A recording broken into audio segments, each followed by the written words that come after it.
So I have a question about some of the things you were saying in terms of the gradual decline of Christian beliefs since the Enlightenment. So do you believe that that's happened gradually, or do you think there's punctuated events in our history since the Enlightenment that have eroded some of Christian kind of what you're talking about, like the direct appreciation of Christian values in our society? And linked to that, you talk about how we no longer have foundations, but do you not think they've perhaps been replaced by something else, such as, media or something like that? So, yeah, two parts to that. Firstly, punctuated or gradual, and then what's replaced our foundation rock? Thank you very much. I really appreciate the thoughtful question. And look, let me just say for everybody, if engaging with your questions, you feel I've not done a great job or you'd like a follow-up, I'll stick around at the end as long as I'm able. So feel free to come and grab me. Graduated or punctuated? Yeah, I don't think that the decline in kind of Christianity across the West has been uniform or has been a kind of straight line. And I think there are numerous, kind of key events that have shifted things, kind of both ways. But I think the fundamental kind of move in the Enlightenment, to an extent, was enthroning humanity in the place where God was. So humanity is, really important under the Christian kind of understanding schema. Humanity kind of rules under God, but Enlightenment project was, in some sense, putting humanity at the top. So I think once that kind of started to gather momentum, and arguably it was also because the church had done a really bad job as witness coming into the Enlightenment period as well. And so there had been constant need for renewal within the wider Western church. But I think particularly coming into the Enlightenment period, there was a disillusionment with the church, its wealth, its corruption, and there hadn't been sufficient renewal. And so I think that accelerated it. I think that certain of the key events you could look at is particularly coming into the 20th century, the First and the Second World War had a huge effect, of course. And partly what they did, interestingly, was I think they slightly arrested the decline of Christianity and stopped it. And one of the reasons for that was because it was a pretty brutal assessment of humanism, that all this scientific, all this technological advance just seemed to mean that we were more effective at killing one another. And so I think there's been a lot of searching about that. But right now, I think we're in a really interesting but challenging period where we're moving, into a situation where there are so many beliefs swirling around, and this maybe comes to the second part of your question about foundations, that it is very difficult to work out what we're building on now. And this has been called an age of suspicion, or maybe the kind of post-truth age is sometimes called as well, post-modernity. And I think what that kind of means is there was a bit of graffiti on a wall in a US university that said, we used to trust the generals, but Vietnam changed all that. We used to trust the politicians, but Watergate changed all that. We used to trust the scientists, but 3 Mile Lineman changed all that. Now we have no one to trust. And you could substitute the things in for that, right? It doesn't need to be Vietnam. It could be Iraq. Doesn't need to be, I suppose, doesn't need to be the politicians. It could be cash for peerages or any other scandal that we've had, or Brexit or something like that. Doesn't need to be the scientists. It could be global warming or some other scandal, right? And so there's been erosion of trust. And I think what's happened is that each person now is asked to work out their own foundations, but that just lacks coherence. And also, that's a huge burden for every person to bear. Saying to every human being, build your own foundations, build the architecture of human values just the way you want. And if you don't have shared foundations, it's really difficult to have meaningful conversations. And I don't know about you, but I sometimes feel in society that simple art of having a conversation well feels like instead we're just shouting at each other and missing each other. And maybe that's because we don't have shared foundations. So thanks, great question. And hopefully I can follow up with you afterwards if that's right. Yeah, great. Another question we had was, the church has forgotten who we are? Inflection in your voice. Yeah, I do. I think it's one of the problems. I think, sadly, that when you say something like the church is obviously a really big, broad term, but I certainly think it's really important that the church recognizes the role that it needs to have in re-articulating and renewing the beliefs that underpin our values. And that I think there's a real problem if we don't do that. And I think people are, drawing blanks in some important conversations about that. And authenticity is a really important thing for our age. And so there's a call for Christians and the church to be authentic and say, this is what we believe, and this is the implications of it. And not to do it in a holier-than-thou way, but to do it in a grace and truth way that says this is the truth, this is where human dignity comes from, this is where human equality comes from, be articulate about that. But not only just to talk a good game.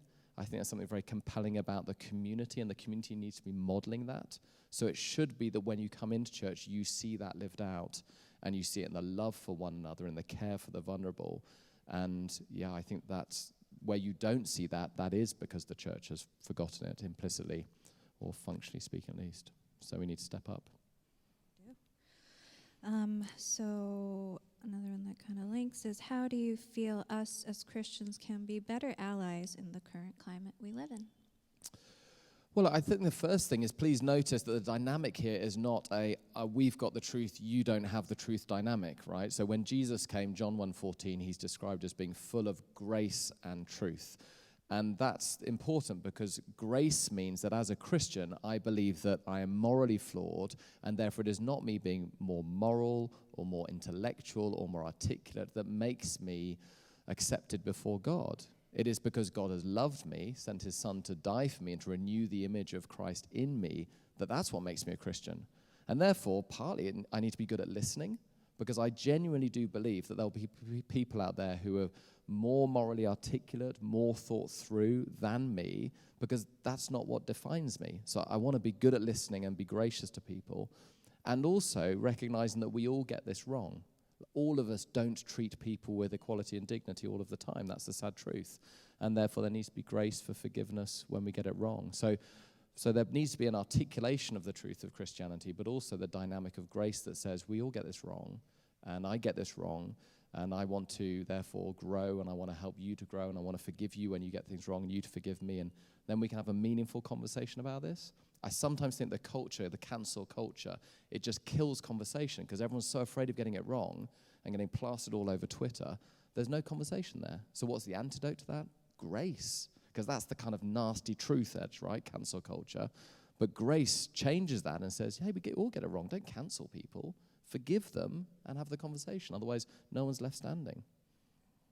That's it. Let's keep having those conversations. And so how do you match up the position you've argued about Christianity as an agent for dignity and equality with the Crusades, recent abuse scandals, etc.? Yeah. Well, I think that when you look, I think this is part of the challenge of what happened in the Enlightenment, is that because the church had got it wrong in some important areas, there was then a kind of saying, well, then for God must have got it wrong, or Jesus Christ must have got it wrong. And so therefore, there are areas where the church does get things wrong, and it's right that that should be called out. But please notice, when Jesus Christ comes in the New Testament, one of the key things he does is he takes on the religious establishment and calls it to repent and renew and change. And that's actually, in some sense, humanly speaking, what gets him crucified, because the religious authorities are the ones who work with the Roman authorities to put him on the cross. So in other words, there always needs to be that self-reflection within the church and that repentance, which means saying, we've got this wrong, we need to change, we need to renew, we need to be different, we need to receive God's forgiveness. And so where the church historically has got into difficulty is where it's neglected that dynamic of grace and instead just maybe been banging on about the truth, but with no grace. And so I think some of those examples are examples where that's happened, and the church needs to be a place of renewal and change. And hear that call for Christ of, if the church doesn't, he promises that actually he's going to remove his presence from the church. And so we need to take that seriously and listen to that call. So you talked about equality of race, gender, socioeconomic, age, and disability. What about the rights and values of those who identify as LGBTQ+? Thank you very much for asking. And look, I'm conscious in all of this that these questions, some might be abstract and some might be personal. So please forgive me if when I'm speaking in general and generalizations, it's a personal thing for you. I'm a pastor first and a speaker second, so I'd love to chat to you about any of these issues or that issue in particular. Look, the first thing to say, I suppose, on this is that our culture is always trying to push us on moral questions, particularly around sexuality, into two lanes. I don't know if you've been bowling recently, but, you know, in bowling, if you're really bad, you put those buffers up either side and you can just bounce the ball safely down the track and you're guaranteed to hit something at the end of it, right? But life's not like that, and our culture's not like that. And we're presented with two lanes that our culture's always trying to push the bowling ball into. One lane is legalism, and the other lane is license. And this is particularly true on sexual matters. So legalism says, you know, because you might make a mistake in some area or because you don't conform to a certain standard, you're dismissed, you're judged, you're out of here.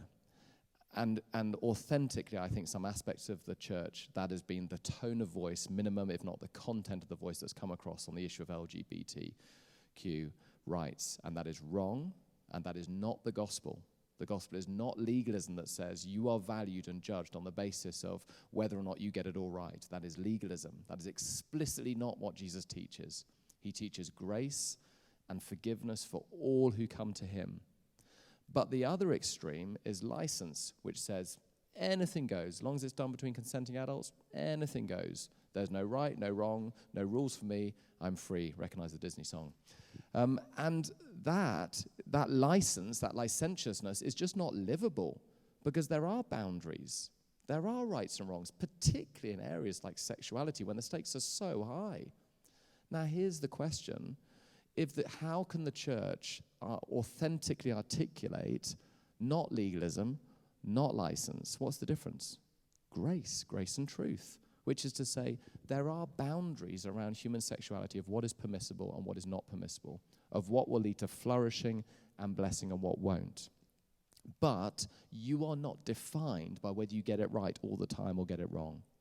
And so therefore, just to say that the way that works out for us, the church community, is we have people who have homosexual desires in our church family. We have people who are grappling with different issues, many are varied, around transgender within our church family. And they are welcome and they are loved and they're there as part of the community. But they're also trying to work out what it looks like to live the call for Christ in that area, not listening to the voice of the culture, but instead listening to what the Bible says. And that's deeply challenging, and they need the community and the support around them. But we're always keen to emphasize to them there are rights and wrongs in these issues, but it doesn't define you. And so you're accepted and you're loved. You're defined by Jesus Christ and what he's done for you. And that's just the bowling ball. It's tough to get it straight down the middle, as you know, and sometimes the church gets it wrong, but that's what it looks like. So we're trying to avoid the cultural license and legalism in this area. Thank you. Are you suggesting there should be some form of return to the alignment of church and state? Should the church really have a role in politics or government? Big question. Well, I mean, look, I'm a minister in the Church of England, so there is some alignment between church and state. I'm not going to get into that particular debate now. I wasn't suggesting that in the talk, no. What I was suggesting is, maybe to put it on the terms of that, is that if Jesus Christ has loved us and given himself for us and died for us, then he becomes the most important person in our life when we get that. And therefore, he infuses every aspect of life because he is life and he's given us the gift of life. And so therefore, he's Lord of all life because he's made it and he's redeemed it and he rules it all. It has his crown over it all. So there is not one square inch that he's not Lord of. And that includes politics, and that includes human rights, and that includes economics, and that includes the mundane things of taking out the bins or having a difficult conversation with your child when they're throwing a tantrum. You know, it's every aspect of life. And so I'm not making a call on the state-church distinction. What I'm saying is, because of all that Jesus has done, politics and human rights and human dignity are under his lordship, and we need to think what that looks like and live that out. This will be the last question, I think, for you, Pastor Pete. Jewish values help for strangers before Christianity values reinforces. Do you think Christianity reinforced the Jewish beliefs, for example, the Ten Commandments? Yeah, Jesus was a Jew, and particularly, for example, in the Gospel of Matthew, is presented very much as a Torah, that is the Old Testament Jewish law, fulfiller. He comes to fulfill the law. He himself says, don't think I've come to abolish the Torah. I've not come to abolish the Torah, but to fulfill the Torah. But here's the thing about fulfillment. Fulfillment is a movement forwards that's consistent with, but doesn't leave it where it is. And so when Jesus comes, he takes the Old Testament forward to its fulfillment. He shows how it's all been about him. So, for example, the 10 Commandments are not primarily legalism. They're not saying, here's the way to live for God to be happy with you. The 10 Commandments are framed by, I am the Lord your God who brought you out of Israel. In other words, that is a picture of redemption in the Old Testament. I saved you, I redeemed you, I rescued you. Since I have done that for you, so now go and live this way. And in the same way, when Jesus Christ comes, he says, I have come to rescue you, to forgive you, to wash you clean for your failures. Since I have done that for you, now so go and live for me in this really important area of human dignity, human equality. Live out your humanity and freedom and flourishing for me. And so he takes the Old Testament law there, but he fulfills it and takes it forward in his life, death, and resurrection. So he's the authentic Jew. And in fact, the Apostle Paul says this in Romans 2. He says, a Jew is not one outwardly, nor is circumcision merely outward, but Jew is one inwardly, and circumcision is in the heart, by the Spirit, as you come to know Christ, not by the written law alone. So, so Jesus is the law fulfiller, and therefore we need to kind of follow that path of fulfillment as well.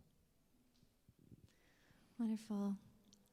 Thank you, Pastor Pete. Thank you. And look, can I just say thank you so much for your questions, and I will stick around at the end. I'd love to chat more. I'll be off towards the back. So absolutely. Thank you for this evening. Thank you for your time. Thank you for your time.